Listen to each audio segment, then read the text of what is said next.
राधा वल्लभ श्री हरिवंश, क्या अनुभव के लिए बड़ा होना आवश्यक है? क्या जो हमसे बड़े हैं, हमारे परिजन हैं, बुजुर्ग हैं, वो हमेशा हमारे लिए सत्य बात बोलते हैं? ऐसा नहीं है।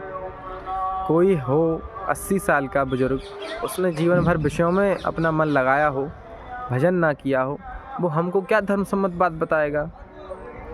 लेकिन कोई छोटा बच्चा है, छोटे से भजन करता है, 5 वर्ष की आयु से नाम जप करता है, स्वाध्याय करता है अपने शास्त्रों का, पुराणों का, तो वो धर्म सम्मत बात बताएगा। क्यों? क्योंकि वो भगवान से जुड़ा है, अर्थात धर्म से जुड़ा है, अध्यात्म से जुड़ा है, इसलिए वो धर्म सम्मत बात बताएगा।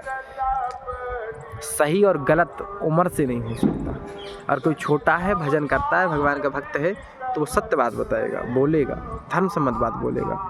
कोई बड़ा है, भजन ही नहीं किया, जीवन भर पाप किया, अधर्म से पैसा कमाया, तो वो धर्म की बात बोलेगा ही नहीं।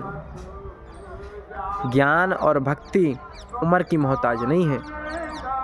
ध्रुव जी को 5 वर्ष की उम्र में और 5 महीने में भगवान का साक्षात्कार हो गया, और उनके दादाजी मनु जी को 32,000 वर्ष लगे भगवान का साक्षात्कार करने में। तो उन्होंने बुढ़ापे में शुरू की भक्ति, और ध्रुव जी ने बचपन में ही शुरू कर दी भक्ति। तो भक्ति ज्ञान उम्र का मोहताज नहीं है।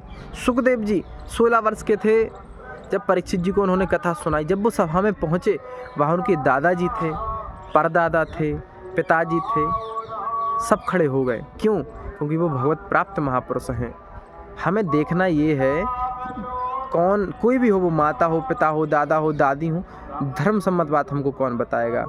क्योंकि जब प्रहलाद जी पिताजी बोलते थे हिरण्यकश्यप से, जब उन्होंने उनकी भक्ति को गलत कहा, तो उन्होंने कहा सावधान दत्तराज।